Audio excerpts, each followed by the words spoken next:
जय हिंद साथियों, पिछला वीडियो में हमने बौद्ध धर्म से थ्योरी क्लास पढ़ा था, ठीक है ना। आज उसी का एमसीक्यू है, बहुत ही इम्पोर्टेंट, उसी से क्वेश्चन है, ठीक है ना। आपका रिवीजन भी हो जाएगा।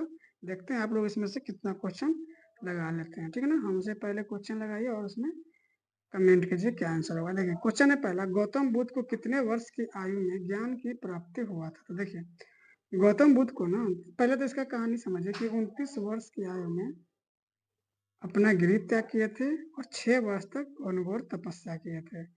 और 29 और 6 35, इसका मतलब है 35 वर्ष की आयु में इनको ज्ञान की प्राप्ति हुआ था, ठीक है ना। 35 वर्ष की आयु में इनको ज्ञान की प्राप्ति हुआ था। उसके बाद है, गौतम बुद्ध किस घोड़े पे सवार होकर गिरि त्याग किए थे। मतलब किस घोड़े पे सवार होकर घर से निकले थे जब घर को छोड़ रहे थे। तो इसका आंसर हो जाएगा आपका कत्थक। कत्थक नामक घोड़ा से इन्होंने गिरि त्याग किया था। बादल, बसंती, धन्नु ये सब नहीं होगा, ठीक है ना। इसका आंसर होगा कत्थक। इसका जवाब बताइए, बौद्ध धर्म में निम्न में से कौन जन्म का प्रतीक क्या था। बौद्ध धर्म में जन्म का प्रतीक क्या था। गौतम बुद्ध का जो जन्म हुआ था उसका क्या प्रतीक था। तो बताइए क्या आंसर होगा। देखिए इसका घोड़ा नहीं होगा, पीपल भी नहीं होगा, स्तूप भी नहीं होगा। इसका आंसर होगा कमल व साढ़। बौद्ध धर्म में कमल व साढ़ जो था वो जन्म का प्रतीक था, ठीक है।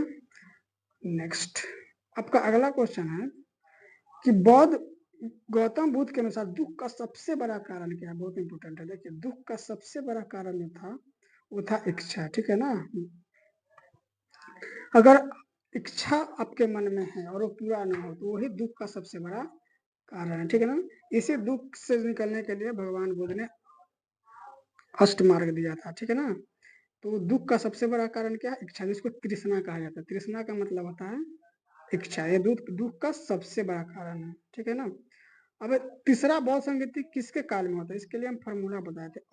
काला शोक, यानी पहला अशोक के समय में, दूसरा काला शोक के समय में, और तीसरा जो था काला शोक, सॉरी, पहला अजात शत्रु के समय में, से अजात शत्रु, काला से काला शोक, उसके बाद हो गया शोक से अशोक, ठीक है ना। और लास्ट में को आए तो कनिष्क। तो इसका आंसर होगा अशोक के समय में। तीसरा बौद्ध संगीति जो हुआ था वो अशोक के समय में हुआ था, ठीक है ना। काला अशोक पर याद रखिएगा। तीसरा बौद्ध संगीति किसके समय में हुआ था, अशोक के समय में। इसका जवाब दीजिए, बौद्ध ने अपना प्रथम उपदेश कहाँ दिया था। देखिए बौद्ध ने अपना प्रथम उपदेश कहाँ दिया था, सारनाथ में दिया था। कुछ नहीं होगा, यहाँ पे भगवान मृदु का बुद्ध का निधन हुआ था, ठीक है ना। लुम्बिनी भी नहीं होगा, यहाँ भी नहीं होगा, और राजगीर भी नहीं होगा। इसका आंसर होगा सारनाथ, ठीक है ना। और जो गौतम बुद्ध ने प्रथम उपदेश दिए थे उसको धर्म चक्र परिवर्तन कहा जाता है, ठीक है ना। गौतम बुद्ध द्वारा दिए गए प्रथम उपदेश को क्या कहा जाता है, धर्म चक्र परिवर्तन, ठीक है। चलिए अब इसका जवाब दीजिए, मैथ द फॉलोइंग मिलाइए। देखिए सुद्धोधन जो था, सुद्धोधन जो थे ये कौन थे, भगवान बुद्ध से इनका क्या रिलेशन था। तो सुद्धोधन जो थे वो बुद्ध के पिता थे, ठीक है। महामाया कौन थी, महामाया जो थी वो भगवान बुद्ध की माता थी।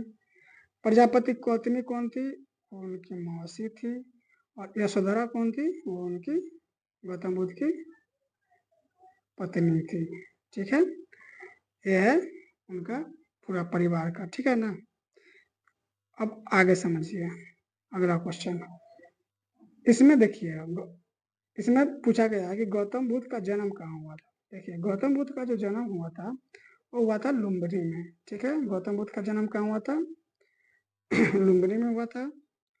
उसके बाद है ज्ञान की प्राप्ति। तो गौतम बुद्ध को ज्ञान की प्राप्ति कहाँ हुआ था, तो बोध गया में हुआ था।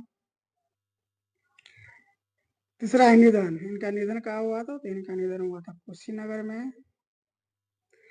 उसके बाद एक क्वेश्चन कि इन्होंने अपना पहला उपदेश क्या दिया था, तो भगवान बुद्ध ने अपना प्रथम उपदेश सारनाथ में दिया था, ठीक है ना। भगवान बुद्ध ने अपना प्रथम उपदेश क्या दिया था, सारनाथ में दिए थे, ठीक है। जन्म हुआ था बोध गया में, जन्म हुआ था लुम्बिनी में, ज्ञान की प्राप्ति हुआ था बोध गया में, निधन हुआ था कुशीनगर में और प्रथम उपदेश दिए थे सारनाथ में। ठीक है, नेक्स्ट अगला क्वेश्चन है, देखिए बौद्ध धर्म के अनुसार कौन सा कथन गलत है, इसमें से कौन सा गलत है? तो देखिए अष्टांग मार्ग जो है ना, ये बौद्ध धर्म से संबंधित है, सही है। त्रिपिटक भी बौद्ध धर्म से संबंधित है, ये भी सही है। महामाया जो थी गौतम बुद्ध की माता थी, तो ये बौद्ध धर्म से संबंधित है, सही। लेकिन ये तीसरा गलत है, ठीक है ना, गलत ही पूछा गया है। तीसरा गलत है, क्यों? क्योंकि तीसरा जो है वो तीसरा जो है जैन धर्म से संबंधित है, बौद्ध धर्म से नहीं। इसको भी ध्यान रखिए। अगला है, बुद्ध ने सर्वाधिक उपदेश कहाँ दिए? यहाँ पे थोड़ा ध्यान से देखिएगा। सर्वप्रथम उपदेश दिए थे सारनाथ में, ठीक है ना। और जब पूछेगा सर्वाधिक उपदेश कहाँ दिए, तो सर्वाधिक उपदेश उन्होंने दिए थे श्रावस्ती में, ठीक है। तो गौतम बुद्ध ने अपना सर्वाधिक उपदेश कहाँ दिए थे? श्रावस्ती में दिए थे। लास्ट क्वेश्चन है आज का कि महात्मा बुद्ध जो थे वो किस क्षत्रिय कुल के थे? आप लोग इसका जवाब दिए, किस कुल के थे बुद्ध? तो देखिए वो जो थे सांग के कुल के थे, ठीक है ना। किस कुल के थे? सांग कुल के थे, ठीक है। तो इसी के साथ आज का